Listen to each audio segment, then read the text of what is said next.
Welcome back to part 2 as we continue our quest to find the truth about motivation.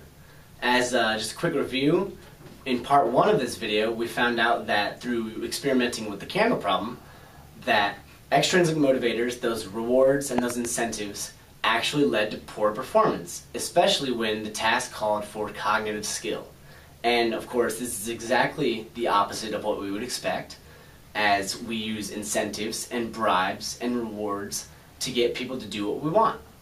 So as we move forward, I want you to think about your own jobs. I want you to think about white-collar workers around the world. Their jobs are becoming more and more like the candle problem.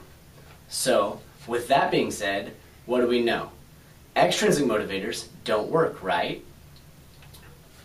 The solutions to the problems of these workers are never obvious. We have to think outside of the box to get them.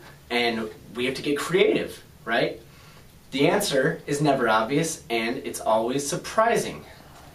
As we proved in part 1, incentives narrow our view and actually lower our ability to perform the tasks. But we see incentives and rewards in managing our businesses all the time.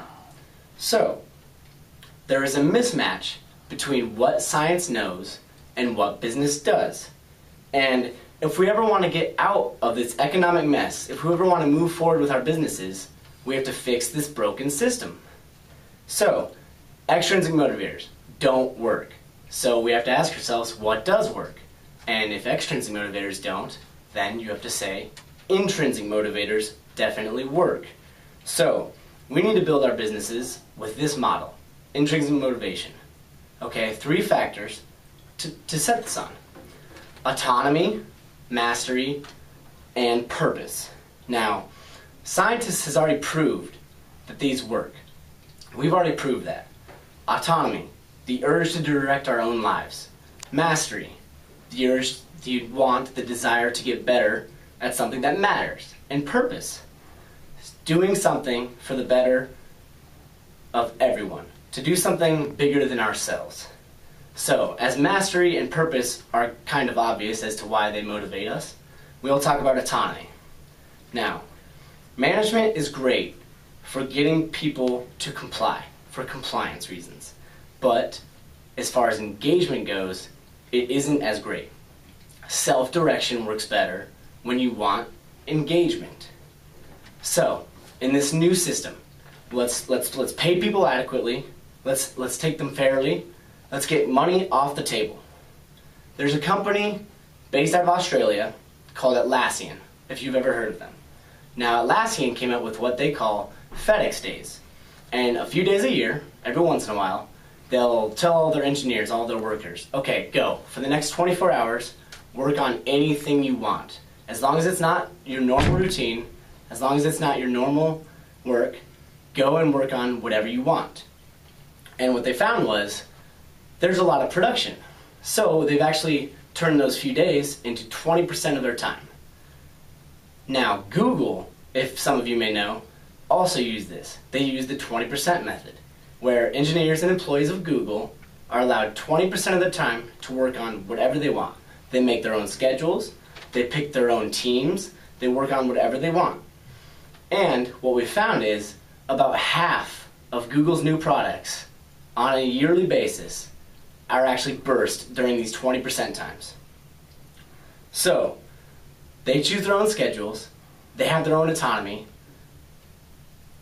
they work better. The most radical system is called ROWE, which stands for Results Only Work Environment. Now in a ROWE, there are no schedules, meetings are optional. When, where, and how you do your work is completely up to you. If you want to show up to the office, you can. If you don't, that's fine. All that matters is that you get your work done. And what do we see from this? What are the results? Almost all across the board. Productivity goes up, worker engagement goes up, worker satisfaction goes up, and if you don't believe me, let's take a look. 2 encyclopedias were to get their start in the 1990s. Now, one of them was called Encarta.